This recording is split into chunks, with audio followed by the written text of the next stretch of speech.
दिव्य धनी के साररूप एक प्रवचन सार ग्रंथ है। इसमें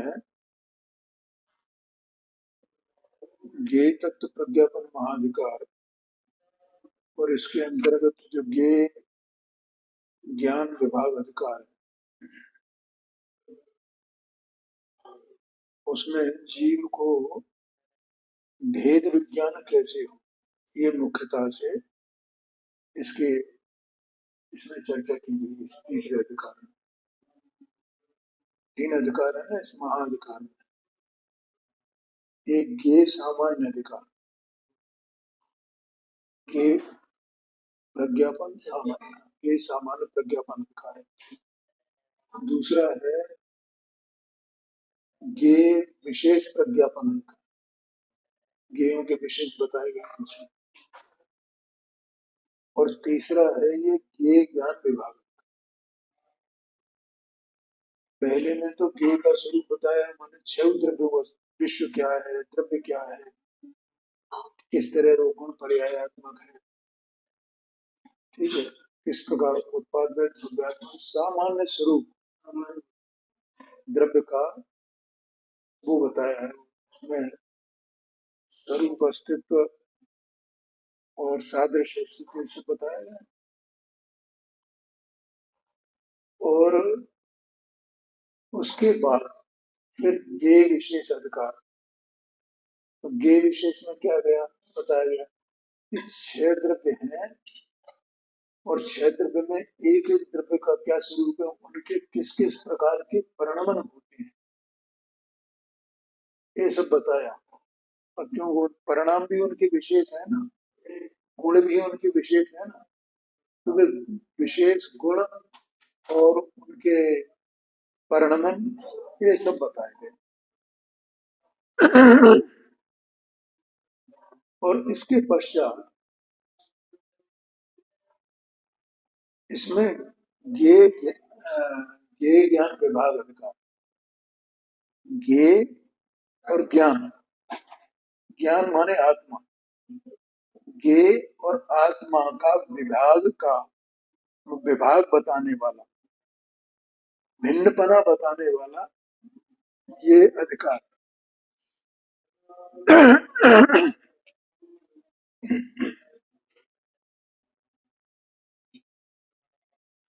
इसमें पुद्गल का कार्य जीव के साथ में देह मनमानी ये सब अनादि से है। संसार अवस्था में जीव के साथ में ये पौद्गलिक संयोग है, देह मनमानी, और ये समय समय पर इसका वियोग होता रहता है और वियोग होते ही फिर संयोग हो जाता है, वियोग हुआ फिर संयोग हो जाता है, वियोग हुआ फिर संयोग। तो आचार्य देव ने इसका परिचय कराया। कैसे परिचय कराया कि एक जो देह है ये वास्तव में 4 प्रकार के प्राण स्वरूप है। देह मन वाणी ये सब क्या है, 4 प्रकार के प्राण स्वरूप है। और ये प्राण इस जीव को इस संसार में परिभ्रमण करते करते इसको ये प्राप्त होते हैं, फिर छूट जाते हैं, फिर प्राप्त होते हैं, फिर छूट जाते हैं, फिर प्राप्त होते हैं। ये परंपरा इसकी अनादि से चली आ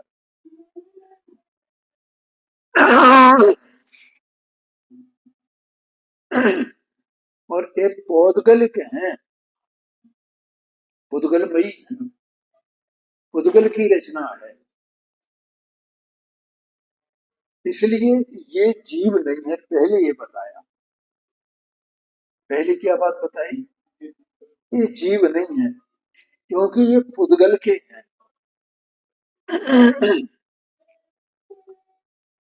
तो अब ये प्रश्न आया कि इसकी रचना कौन करता है, जीव स्वयं करता है या कोई दूसरा करता है। कि भैया बताया ना ये पुद्गल का है, तो पुद्गल इसकी रचना करता है, जीव रचना नहीं करता। तो पुद्गल कैसे रचना करता है, तो वो सब बताया। और उसमें ये कहा कि देखो भाई, इस प्रकार से ये जीव अन्य है और ये अन्य है, क्योंकि इसकी रचना भी पुद्गल ही करने वाला है, जीव करता ही नहीं है। तो पुद्गल में योग्यता है इसमें इसकी रचना करने का। ठीक है पांडे जी। तो इस प्रकार से ये सब बात उसमें बता दी। कहाँ तक? 169 नंबर की, 170 नंबर की गाथा तक ये बात बता दी। और जीव भिन्न है, इसका मतलब जीव करता नहीं है। और बीच में यही बता दिया कि जो जीव इस प्रकार से अपने को अकर्ता अनुभवता है, अपने को अकर्ता अनुभवता है, और अकर्ता अनुभव करने के लिए अपने को इससे भिन्न जानना होगा। मेरा अस्तित्व कैसा है, मेरा स्वरूप अस्तित्व कैसा है, ये बिल्कुल जैसा भगवान ने बताया है वैसा उधर ये लक्ष्य ले जाए और फिर ऐसा जाने अंतर में।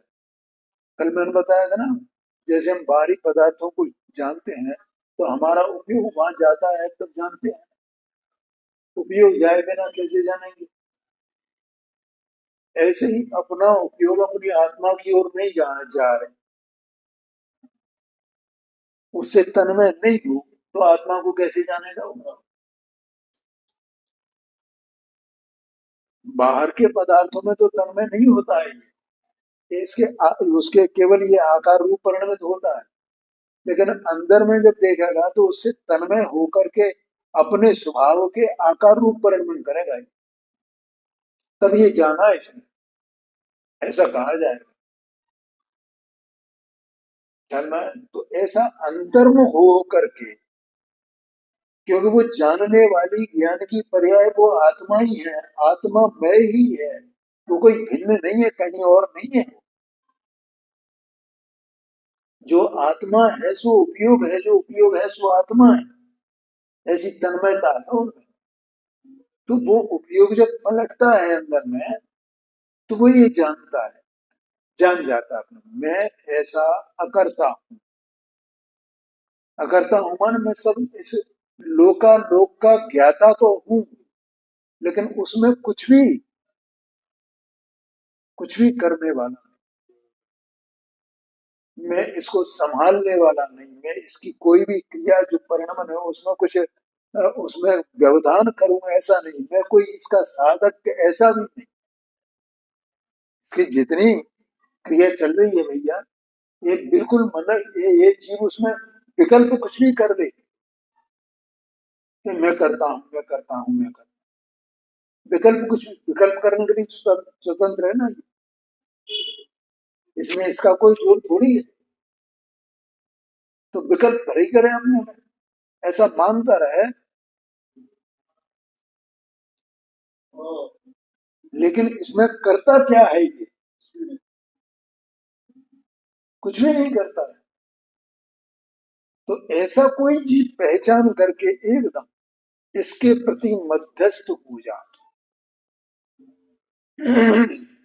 मध्यस्थ भी होगा एकदम, ये तो रहेगा, इसका कार्य है ना, एसेंस स्वरूप अपने स्वरूप अस्तित्व में निश्चित है ना, संयोग रहे तो रहे। मुनिराजों के और केवलियों के भी संयोग तो रहता है ना, संयोग के, लेकिन वे करता है, वे मध्यस्थ हैं, हम करता नहीं। जैसे अपन कोई व्यक्ति अपने घर में कितनी भी बड़ी संपदा रख जाए, लेकिन अपन क्या करते हैं उसमें मध्यस्थ रहते हैं ना, ये तो उसका उसी में है ना, हमें क्या करना उससे, रखा है पड़ा नहीं, चाहे तुम कितनी भी कीमती चीज ला। ऐसे ही वो जीव अंतरंग में, उस जीव का ऐसा अंतरंग में माध्यस्थ भाव रूप परमण हो जाता है। और ये ही माने माध्यस्थ होना यही भेद विज्ञान का उपाय है बस, और दूसरा कुछ नहीं। तो इस प्रकार से देह से भिन्नता को बता करके आचार्य देव ने बीच में, और फिर वो पुद्गल का तो फिर ये कैसे कार्य होता है, क्या होता है, ये सब बातें आगे आई हैं। और इस प्रकार से करते करते आचार्य देव ने 171 नंबर की गाथा में ये भी ज्ञान करा दिया कि ये जो शरीर है वो कितने प्रकार के हैं। तत्वर सूत्र में आता है, औदारिक, वैक्रिक, आहारक, तेजस, खानवानी शरीर में, ऐसा कर। तो ऐसी 5 प्रकार के शरीर यहाँ बता दिए आचार्य देव ने। तो उसमें कार्बन शरीर भी है। तो अब ये प्रश्न ये आया कि ये शरीर, ये द्रव्य प्राण, ये कोई जीव माध्यस्थ हो जाए, माध्यस्थ को प्राप्त कर भी ले, तो ये बार बार क्यों प्राप्त हो रहा है, उसका कारण क्या है। और आचार्य देव ने क्या बताया था, मैंने कल बताया था कि ये जीव, ये जो देह है ना, तो ये द्रव्य प्राण रूप है। ये बात प्रारंभ में कही है उन्होंने, द्रव्य प्राण रूप है ना। तो ये द्रव्य प्राण को पाकर के ये जीव इसमें राग द्वेष करता है, वो करता है, ये यहाँ भी बात आई है। तो ये द्रव्य प्राण ही उसके बार बार प्राण मिलने के हेतु है, क्योंकि इनको, इसको पाकर के ये जीव इसमें एकत्व बुद्धि करता है, और फिर दूसरे जीवों का घात करता है, या अपने जीव का घात करता है, प्राण घात करता है। माध्यस्थ होने के बाद होना बचेगा, जिसको ये मिल रहा है बार बार, उसकी बात है। यहाँ तो अभी ज्ञान करा रहे हैं ना आपको आगम से, अपन तो नहीं हुए ना मध्यस्थ, लेकिन हमें ये प्रश्न आएगा कि नहीं आता कि ये अनाद से इस प्रकार से बार बार मिलता रहा है, बार बार मिलता रहा, उसका कारण क्या है, ये तो प्रश्न आएगा ना। तो उसका कारण ये है कि ये जीव द्रव्य प्राण को प्राप्त करके और प्राण घात करता है, बस इतना कहा, प्राण घात करता है, प्राण घात करता, अपने जीव का करे, दूसरे जीवों का करे, ऐसा है। तो अब ये द्रव्य प्राण उसके हेतु है, और ये प्राण घात करता है, सो वो इसके हेतु बन जाते हैं दोबारा मिलने की, ऐसा वहां कहा। ठीक है। अब यहाँ पर 172 नंबर की गाथा में प्रश्न क्या आया था, एक प्रश्न आया कि ये आत्मा जो है अपने स्वरूप अस्तित्व में निश्चितों से 172 नंबर की गाथा में अनेक प्रकार से बताया गया कि पुद्गल के परमाणु मात्र से भी इसका कोई संबंध नहीं है। अरे इसमें और तो छोड़ो, इसमें द्रव्य गुण पर्याय का भेद तक नहीं है, ये बताया था अंतिम 3 बोलों में, ये अभेद पड़ा हुआ है। ये द्रव्य गुण पर्यायात्मक नहीं है, ये बात नहीं है, लेकिन द्रव्य गुण पर्यायात्मक होने पर भी इस वस्तु को देखें अंदर में, तो उसमें कहीं भेद दिखाई नहीं देगा, कौन सी पर्याय है, कौन सा द्रव्य है, कौन सा गुण है। बोलो समझ में है ना, ऐसी अभेद वस्तु आत्मा है, ऐसी परम पवित्र अभेद सामान्य ज्ञान आनंद स्वभावी चेतना स्वभावी है वस्तु, इसको फिर ये बंद कैसे होता है। तो आचार्य देव ने क्या बताया कि ये जीव संसार अवस्था वाले की चल रही चर्चा भैया है कि ये जीव एक उपयोगमयी है ना, तो विभिन्न विषयों को ये प्राप्त करता है, माने प्राप्त करना माने उन ज्ञेयों के आकार रूप होना। अब इसे तो खबर नहीं है ना, अज्ञानी है, और ये शास्त्र में भी पढ़ लेके मैं ज्ञेय आकार, तो उससे क्या जानता है, कुछ जानता है, शास्त्र से कुछ समझ में नहीं आता। जब तक अनुभव नहीं होगा तब तक कुछ नहीं होगा। बोलो, ये सब बातें जितनी की जा रही हैं, ये अनुभव की बिना, एक बार स्वसंवेदन हो अपने में, ऐसा प्रत्यक्ष, प्रत्यक्ष कहा जाता, प्रत्यक्ष स्वसंवेदन हो, संवेदन करने वाला संवेदक ये ही और संवेद भी ये ही। ऐसा संवेद्य और संवेदक का भेद मिट जाए, ऐसा अनुभव हो, तब ये जीव को ये बातें सब समझ में आए। ऐसा ही है, ऐसा ही है, ऐसा है। अभी कुछ नहीं, क्या होगा? अभी तो आचार्य बता रहे हैं भैया, ये सब, ये जो अपन चर्चा करते हैं ना, ये सब 9 पदार्थों की 7 तत्वों की चर्चा है। अभी बंध तत्व की चर्चा चल रही है कि नहीं चल रही है? आत्मा की बात आई तो जीव की चर्चा आई कि नहीं आई? देह की चर्चा आई तो अजीब की चर्चा आई कि नहीं आई है? अरे पूरी जिनवाणी में जितना पूरा ये द्रव्यान योग है ना, उसमें 7 तत्व 9 पदार्थों की चर्चा की हुई है भैया, और कुछ नहीं किया गया।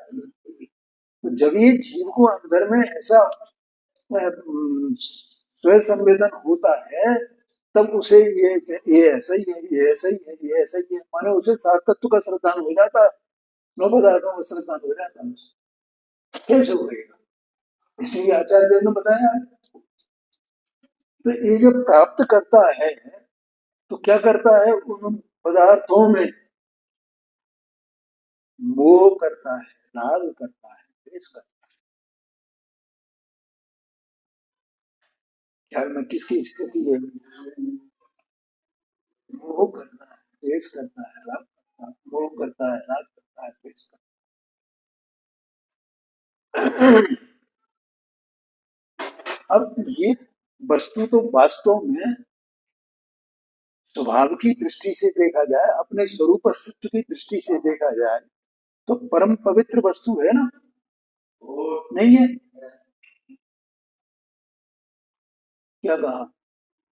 कौन सी दृष्टि से? स्वभाव की दृष्टि से, स्वरूप अस्तित्व की दृष्टि से। वो भी स्वरूप अस्तित्व भी स्वभाव है इसका, इसमें निकल गया। कल शाम को बात आई थी, पर के संयोग से रहित देखने पर। क्यों नबी है? पर के संयोग से रहित देखने पर वो शुद्ध ही है, पवित्र ही है, आनंदमय ही है। अब हमें शऊर नहीं है देखने का, तो कोई क्या करे उसमें?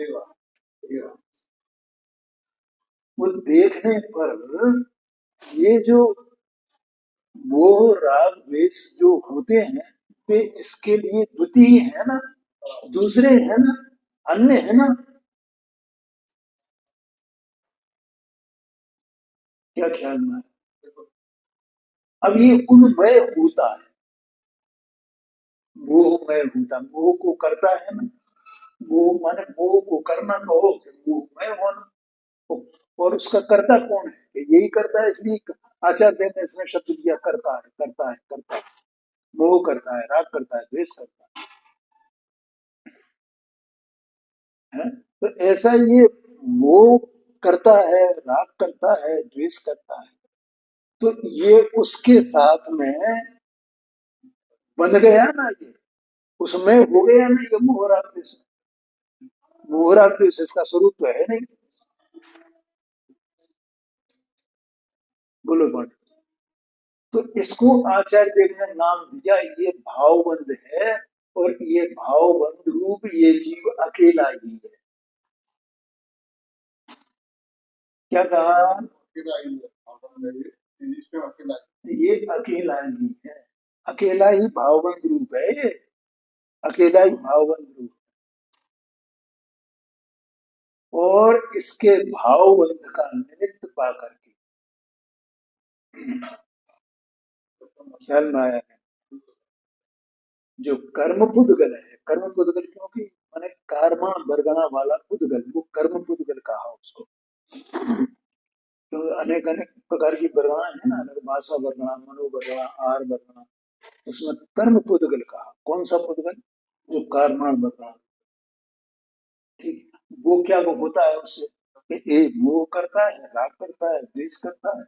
तो ये इसको वो कर्म बरगना, वो कर्म पुद्गल, इसके परिणामों का निमित्त पा करके कौन से? ये जिसका मोह करना, राग करना, द्वेष करना, इस रूप से परिणत होने से, वो उसके लिए निमित्त है। वो भी स्वयं सत्स्वरूप वस्तु है, ये भी स्वयं सत्स्वरूप वस्तु है। दो द्रव्य आमने सामने, अगल बगल, क्योंकि इस लोकाकाश में सब खचाखच भरी है ना। क्या कहा? पंचाशतकार संग्रह में एक गाथा आती है, उसमें लिखा है कि छह द्रव्य इस लोकाकाश में कैसे रहते हैं। याद है किसी को? मैंने बताया, जैसे जैसे डिब्बी में काजल भरा हो, ठसाठस। एक गाथा है, अमृत चंद्राचार्य स्वामी ने उसमें टीका में कहा, छह द्रव्य ऐसे भरे हैं ठसाठस। वही तो जहां जीव है वहीं पर भी है ना कर्म बुद्ध।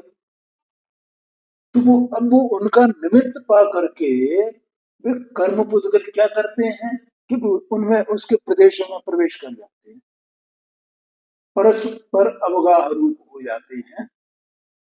और ठीक है, तो उसको वो जो पहले तो कहा कि कर्म रूप परिणमित होते हैं, तो वो उसका नाम द्रव्य बंध है।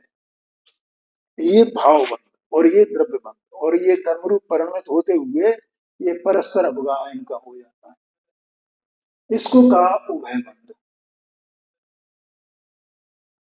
ख्याल में आए? और ये परम पवित्र वस्तु केवल इतने से कि वे कर्म का बंध हो गया है, इसको इतने से 4 गति 84 लाख योनियों का पात्र बना रहता है, बना रहता है, बना रहता है, बना रहता है, बना रहता है।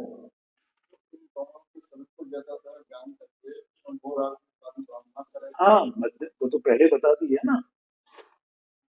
तो फिर भावबंध नहीं होगा ना, और भावबंध नहीं होगा तो तत्वबंध भी नहीं होगा। ध्यान में आए भाई, हमें दृष्टि नहीं जाती, कहाँ नहीं जाती, इस पर संसार में जीव किस प्रकार से दुखी है, इस पर दृष्टि नहीं जाती है। और इन अवस्थाओं को मैं भी कितनी बार भोग चुका हूं। ये नालियों में जो छोटे छोटे कीड़े बिलबिला रहे हैं, कभी देखे? अपने को कितना अभिमान है, ऊपर सिर उठा करके चलते हैं, इसको अभिमान है, ये मोह राग द्वेष के कारण से हम देखते ही नहीं उनकी तरफ, और हमें लगता ही नहीं कि इस दशा को हम कितनी बार भोग चुके हैं। ये जो बिलबिला रहे हैं कि क्या दशा, और हम उनसे उस बात से बिल्कुल बेखबर, कुछ भी किसी भी प्रकार की अनाप शनाप क्रियाएं करते रहते हैं। इन क्रियाओं पर रोक कब लगेगी भाई? यहाँ से व्रत कैसे होगा जी? इसको वैराग्य कैसे आएगा? क्या उपाय है उसका? जब एक ही उपाय है कि जब ये जीव मोह राग द्वेष न करे। अभी तक उसका परमात्मा प्रकाश जी का स्वाध्याय कर रहा था मैं, तो जब इस जीव को समता भाव आएगा, माध्यस्थ होने का मतलब क्या है? समता इसका स्वरूप है जीव का, इस समता भाव स्वरूप ही है, वो कहीं बाहर से थोड़ी आएगा। आया कि नहीं आया? बस ये अपने समता भाव ऊपर हो जाए, उससे इसका वो अभिमान मिलेगा, उससे उसको जीवों के प्रति दया होगी, उससे उसको अपने वस्तु के प्रति दया होगी। ये निश्चय दया ही है। बाहर की दया करता रहे और अपनी दया भी नहीं आवे, तो मोक्ष मार्ग नहीं है, वो संसारी है, ऐसा समझना। यहाँ तो मैंने दृष्टांत दिया, भैया ये मेरी दशा ही हो चुकी है, ये ख्याल में आना चाहिए, ऐसी बात है। तो इस प्रकार से एक चर्चा करते करते हम यहाँ पर कौन सी गाथा पे आ गए भैया? 78 हो गई थी क्या है? हाँ, 78 हो गई है। परिस्पंद वाले कर्म पुद्गल के समूह स्वयं में परस्पंद वाले होते हैं, ठीक है। और जीव का वो काय वर्गणा, मनोवर्गणा, वचन वर्गणा, इनके आश्रय से माने मोह राग द्वेष रूप परिणत करता है। इसके इसमें भी परस्पंदन होता है और उसमें भी परस्पंदन होता है, दोनों में परस्पंदन होता है। इसमें परस्पंदन होता है, हाँ, जीव में भी परस्पंदन, जीव के असंख्यात प्रदेश में ही है ना, और पुद्गल में भी परस्पंदन होता है। एक बात, दूसरी बात, पीछे एक बात निकल गई ये विशेष प्रज्ञापन अधिकार में, कि ये परिस्पंदन रूप जो क्रिया है ये केवल इन्हीं दो में होती है, बाकी चार अन्य द्रव्यों में नहीं। ख्याल में देखो, धर्म द्रव्य सब जीव और पुद्गलों को उसमें गति में निमित्त है, ठीक है। अब जीव पुद्गल तो दौड़ रहे हैं निरंतर, निरंतर चल रहे हैं नहीं चल रहे हैं, लेकिन उसमें हलन चलन नहीं होती है, उसमें क्रिया नहीं होती भैया। वो ज्यों का त्यों असंख्यात प्रदेश उसके हैं, और वे ज्यों के त्यों स्थिर रहते हैं वज्र की तरह, उनमें कुछ नहीं होता है। और ये जीव और पुद्गल दौड़ने लगा रहे हैं, तो परस्पंदन इनमें होता है जीव और पुद्गल, और वो परस्पंदन के कारण से वे एक दूसरे में प्रवेश करते हैं, रहते हैं, ठहरते हैं और जाते हैं, और फिर बंधु को प्राप्त होते हैं। इसी प्रदेश माने उसके कारण से, क्या कारण, दोनों में जो परस्पंदन है उसके कारण से, ठीक है। तो इस प्रकार से ये जीव को द्रव्यबंध होता है, और उसका हेतु भावबंध है। देखो, हेतु कौन है, इसका मतलब क्या हुआ, दोष किसका है, पुद्गल का है कि जीव का है, दोनों सत्स्वरूप हैं। ये बार बार याद करना, अस्तित्व को पर्याय दृष्टि नहीं होनी चाहिए हमारी। अगर हम सत को याद नहीं करेंगे, ये सत्स्वरूप वस्तु है सत, तो हमारी पर्याय दृष्टि इसलिए रहती, हम सत को याद ही नहीं करते। पुद्गल भी अपने में सत है और ये भी अपने में सत है। सबसे बड़ी बात है ये स्वरूप अस्तित्व, स्वरूप अस्तित्व, स्वरूप अस्तित्व, स्वरूप अस्तित्व। अगर हम सत को नहीं समझेंगे तो हमें सम्यक दर्शन तीन काल में भी नहीं होगा, ये बात है। तो इस प्रकार से यहाँ 178 नंबर की गाथा में जीव का अपराध बताया गया। द्रव्य बंध में जो द्रव्य बंध चारों गतियों के दुख का कारण है, उसमें दोष किसका, जीव का, क्योंकि जीव स्वयं भाववंत रूप होता है, क्योंकि जीव स्वयं पदार्थों को प्राप्त करके मोह रूप, राग रूप, द्वेष रूप होता है, ये भाववंत है ना। और यदि अकेला ही है ना भाववंत रूप, बोलो समझ में आया तुम्हें, ये तो मौका आ गया है जीव के पास, ये मतलब ये जो द्रव्य है ये मेरे लिए मौका आ गया, काय का, इस भेद विज्ञान का, इस संसार से छूटने का। अगर तुझे अपने ऊपर दया आती हो तो इस छूटने का मौका है।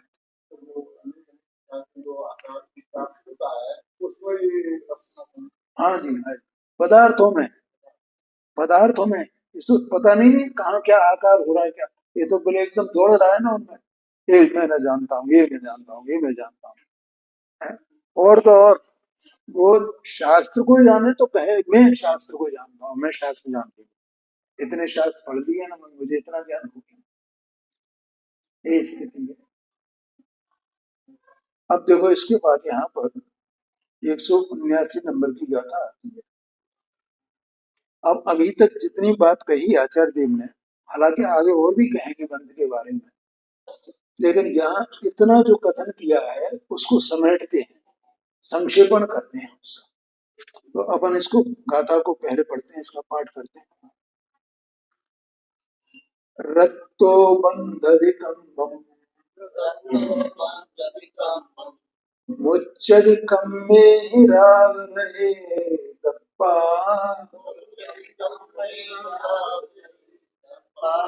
एसो बंध समासो जानने जीवन जाने छो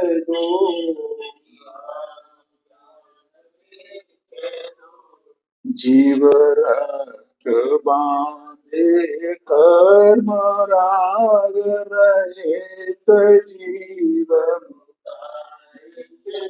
आजीव तेरा बंधनो संक्षेप।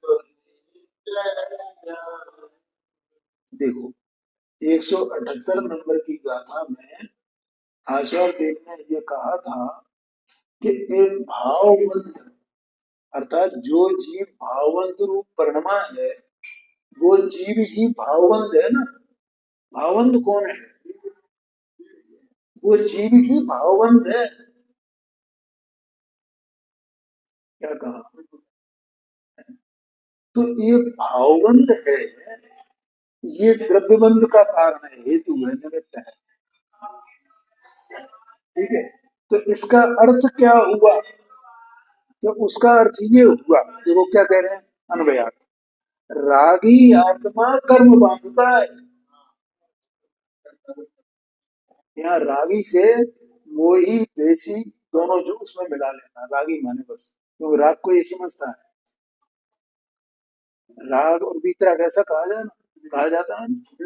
बीत मोह बीत द्वेष कोई नहीं कहता है, इसलिए वो राग में सब, जहाँ बीतराग हुआ तो बीत मोह भी हो गया और बीत द्वेष भी हो गया, और जो बीतराग नहीं हुआ तो दोनों में से कोई नहीं। ठीक है, तो कह रहे हैं रागी आत्मा कर्म बांधता है और राग रहित आत्मा, भैया तुमने प्रश्न किया था ना, ये संसार है, ये ऐसा ऐसा है, ये कब छूटेगा, ये बंद क्यों होता है, ऐसा आत्मा तो ऐसा है, मेरा स्वरूप तो ऐसा है। आपने बता दिए आचार्य 172 नंबर की बात। तो इसका छूटने का उपाय क्या है कि राग मत करो, और ये पुण्य पाप अधिकार में भी आया है कि राग मत करो, जो राग नहीं करता है वो छूटता है। इसी आशय की गाथा है 150 नंबर की पुण्य पाप अधिकार में, और एक और 262 नंबर की गाथा बंध अधिकार में, इसी आशय की। थोड़ा सा अंतर है उसमें, है दोनों गाथाओं में, लेकिन यहाँ संक्षेप बताती है एसो बंध समास हो। ये बंध का समास है, समास माने संक्षेपण, संक्षिप्त बस, कि जो जीव राग करता है रागी है, राग रूप परिणित होता है, जो राग को अपना स्वरूप अनुभवता है। राग रूप परिणित होने का मतलब क्या, अपन क्या समझ रहे हैं, जैसे अपन देह वाले हैं ऐसा अपन समझ रहे हैं ना, ऐसे ही अपन ये समझ रहे हैं अभी वर्तमान में कि मैं राग रूप हूँ, राग में, क्योंकि अपने अपना स्वरूप तो पवित्र स्वरूप दिखाई देता है क्या? नहीं दिख रहा ना। हमें क्या दिख रहा है? हमें अपने ये विकल्प चल रहे हैं शुभाशुभ, और यही दिख रहे हैं, यही तो मैं हूँ, यही तो मैं हूँ, यही तो अनुभव रहे हैं। बताओ, इसका मतलब हम कौन हुए? स्वभाव से अत्यंत पवित्र ज्ञानानंदमय वस्तु तो भी रागी, राग की कीचड़ में लिपटे हुए। ये सच्ची बात है साहब, ये हमारी बात है, मेरी बात है। ये राग की कीचड़ में लिपटा हुआ रागी आत्मा कर्म बांधता है। हाँ वही तो है ना, और क्या, वही सही तो है। अब करेगा कौन, उसको छोड़ेगा कौन? अरे ये सब नहीं, बस अपने स्वरूप को जाना, पवित्र स्वरूप को। कर्म बांधता है, राग रहित आत्मा कर्मों से मुक्त होता है। कौन मुक्त होएगा, छूटेगा कौन? और जब राग रहित होगा तो इससे छूटेगा। ये तो बिल्कुल अंतिम दशा है अनंत परमात्मा की, वहां से छूटता है ना, सिद्ध दशा को प्राप्त करना। कर्म बांधता है, राग रहित आत्मा कर्मों से मुक्त होता है, कर्म से छूट जाता है।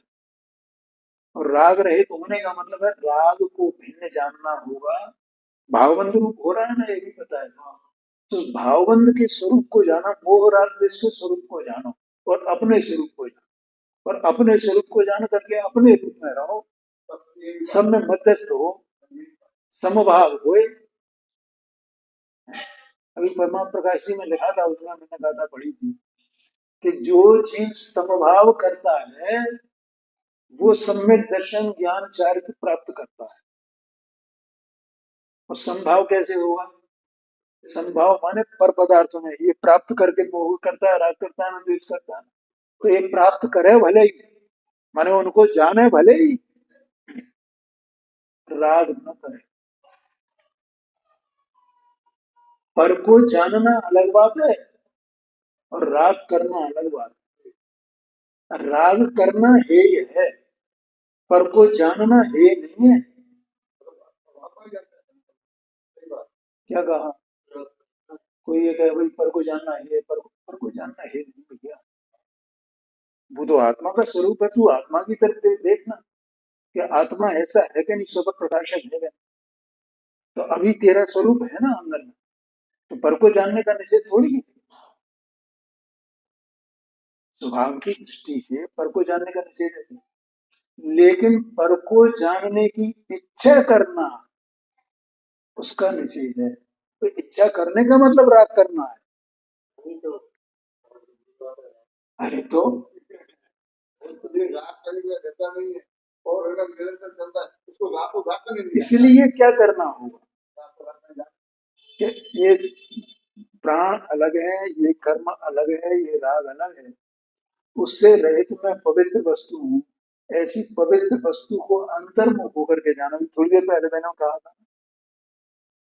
तब इसका जो समता भाव, जो इसका स्वरूप है, अभी विद्यमान है समता भाव, वो समता भाव वो राग द्वेष मोह छीने पड़ेंगे ना, छूटेंगे ना, तो उससे वो पर्याय में प्रकट। समता भाव क्या है? अरे ज्ञाता तुष्टापना, उसका नाम समता भाव है। वो तो आत्मा का स्वभाव ही है। बोलो ख्याल में आया? ऐसा वो समता भाव ज्ञाता तुष्टापना प्रकट हो जाएगा भैया, तो ये वो राग द्वेष उनका अभाव हो गया। बस अब धीरे धीरे वो शक्ति को बढ़ाता जाएगा समता भाव की। और आपको मानो उसे वो उपाय मिल गया, उसे उसने प्रत्यक्ष अनुभव कर लिया उस उपाय का, ये उपाय है, इसके अलावा कोई दूसरा उपाय नहीं। ऐसा कहते हैं राग रहित आत्मा कर्मों से मुक्त होता है। यह जीवों के बंध का संक्षेप निश्चय से जान।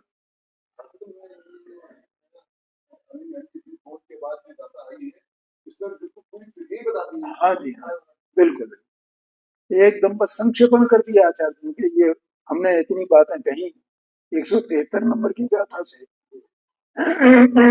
178 6 गाथाएं कही, तो उनमें जो है उनका संक्षेपण ये है कि रागी जीव बंधता है और जो राग नहीं करता, राग से राग रहित जीव वो मुक्त होता है।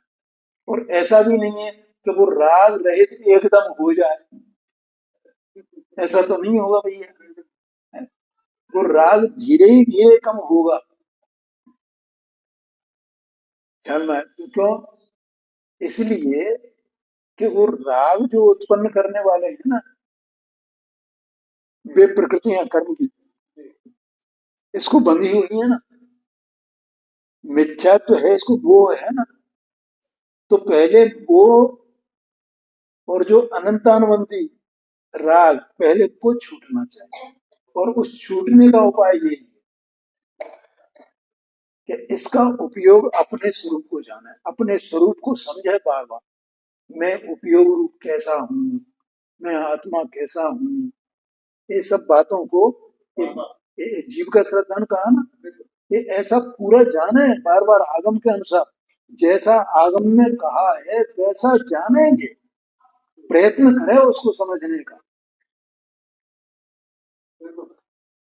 ये देखो भैया, हमको अकेले शास्त्रों को पढ़ने से नहीं समझ में आएगा, लेकिन शास्त्रों का अभिप्राय क्या है, ज्ञानियों ने लिखा उसका अभिप्राय क्या है, वो हमें समझना होगा।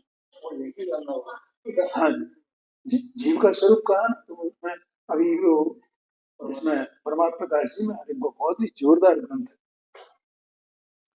तो उसमें ये कहा था जी 14 नंबर की गाथा है शायद वो दूसरे अधिकार की, उसमें उन्होंने लिखा कि भैया ये तू सम्यक दर्शन, सम्यक ज्ञान, सम्यक चारित्र को व्यवहार में से जान, ऐसा लिखा, व्यवहार में से जान। अब व्यवहार में से कैसे जाने पता नहीं, तो अब सब व्यवहार में से सम्यक दर्शन क्या है? हाँ, 6 द्रव्य पहले, यहाँ से प्रारंभ करना।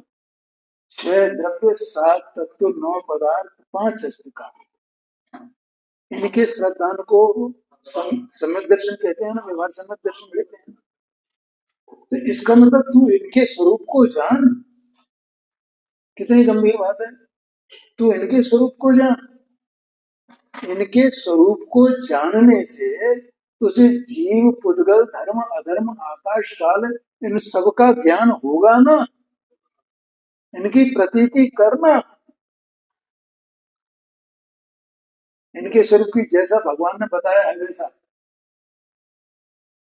उसके बिना कैसे होगा? हाँ जी, ऐसे ही सम्यक ज्ञान, व्यवहार सम्यक ज्ञान क्या है? उसकी प्रतीति करना। 6 द्रव्य का स्वरूप भगवान ने बताया, तो 6 द्रव्य के स्वरूप का ज्ञान होना, ये व्यवहार सम्यक ज्ञान है। ऐसा ही है, ऐसा ही है, ऐसा लगे उसे। 6 द्रव्य ऐसे ही है, 7 तत्व ऐसे ही है। इसमें दिया है कि नहीं 6 द्रव्य का स्वरूप? अभी जो मैंने नाम लिया था, ज्ञेय विशेष अधिकार, ज्ञेय विशेष प्रज्ञापन अधिकार, अपन ने ये पढ़ा ना, तो भी अपन ने ये बात कही थी ना कि ऐसा उनको जाने। तो अब अपने को तो इसकी प्रतीति ही नहीं किया, ये 6 द्रव्य स्वरूप लोग है, और ये एक एक का स्वरूप अस्तित्व कैसा है, कोई किसी का करता धरता नहीं है, कि कौन कौन का किस किस द्रव्य का क्या क्या कार्य है, कार्य माने क्या परिणाम है उसका है, और वो दूसरे द्रव्य के किस प्रकार से उनके निमित्त निमित्त भाव है, ये अपन ने जाना कहाँ है? अपने को तो बस ये थोड़ा पढ़ा, गुरुदेव जी को सुना, तो नहीं ठीक है, आत्मा शुद्ध है, आत्मा मैं तो शुद्ध हूँ, मैं तो शुद्ध हूँ, बस हो गया काम हमारा। अरे उसके प्रति गंभीर हो भाई, पहले व्यवहार सम्यक दर्शन, व्यवहार सम्यक ज्ञान, व्यवहार सम्यक चारित्र का उसके स्वरूप को जान। पर पहले क्षेत्र का स्वरूप जानना, हम उसकी प्रतीति नहीं करेंगे ना, हमें सर्व, और इसकी प्रतीति करेंगे तो सर्वज्ञ की प्रतीति आएगी ना, तो हमें सर्वज्ञ की प्रतीति नहीं है अगर हम क्षेत्र की प्रतीति नहीं करते। 7 तत्व की प्रतीति नहीं अगर हम सर्वज्ञ की प्रतीति नहीं करते। ये समझना भैया, ये सब बहुत गंभीर है, और ऐसा उसको समझना, उससे हमें जीव का स्वरूप पता चलेगा, और इन सब का स्वरूप पता चलेगा, और उससे फिर हम इनमें अपनी बुद्धि पूर्वक विकल्प में तो कम से कम ये करें कि ये इससे मेरा कोई संबंध नहीं है, ये स्वतंत्र है और मैं स्वतंत्र हूँ।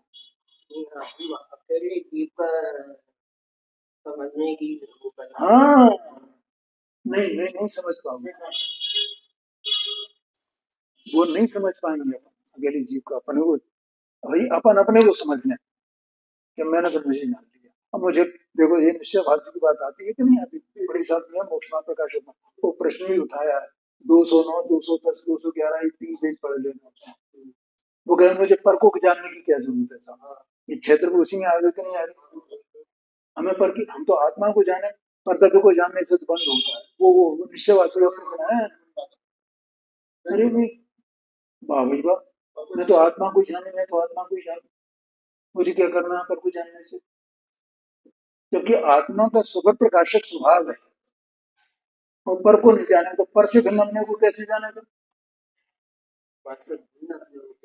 कैसे जाने? ये जब आती है पंडित साहब, तू पर को नहीं जानेगा, पर को जानने से तुझे परहेज क्यों है? पर को राग होता है। अरे तो राग होता है तो राग ही तोड़ने के लिए तो कहा जा रहा है, तो पर को कैसे जानना? ये क्षेत्र पे है ना, पर उदगल क्या है, धर्म क्या है, तो तू उसको इस दृष्टि से जानना। इसमें क्यों परेशानी है कि मैं पर को जानता हूँ तो? अरे वो राग होता है, वो पर को जानने की इच्छा है, मैंने बताया, वो जानना नहीं है। जानना न्यारा, और पर को जानने की इच्छा इच्छा न्यारी क्या कहा।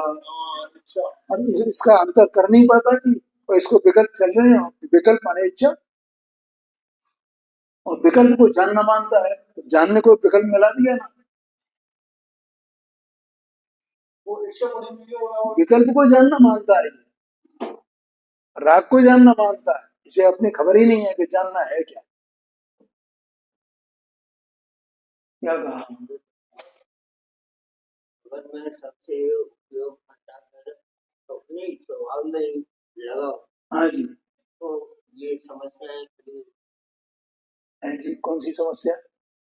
जब जाने नहीं तो भेद कैसे। हाँ, ये बात जानेगा कैसे, उसको जानने जाएगा कहाँ से जानेगा। ये तो विकल्प में ही पड़ा हुआ है ना, विकल्प में ही ये वो कहता है कि परतत्व को नहीं जानो, और विकल्प में ही कहता है मैं आत्मा को जानू। वो भी रह गई है, और पर को जानना भी रह गई है। इसलिए क्षेत्र के स्वरूप को जानना, तो वो स्वरूप जानने में आएगा, उससे वो राग कमजोर पड़ेगा। ये बात है, मैं इनसे भिन्न। अब इस समय हो गया है, इसकी चर्चा बाद में करें, 4-5 मिनट ज्यादा ही।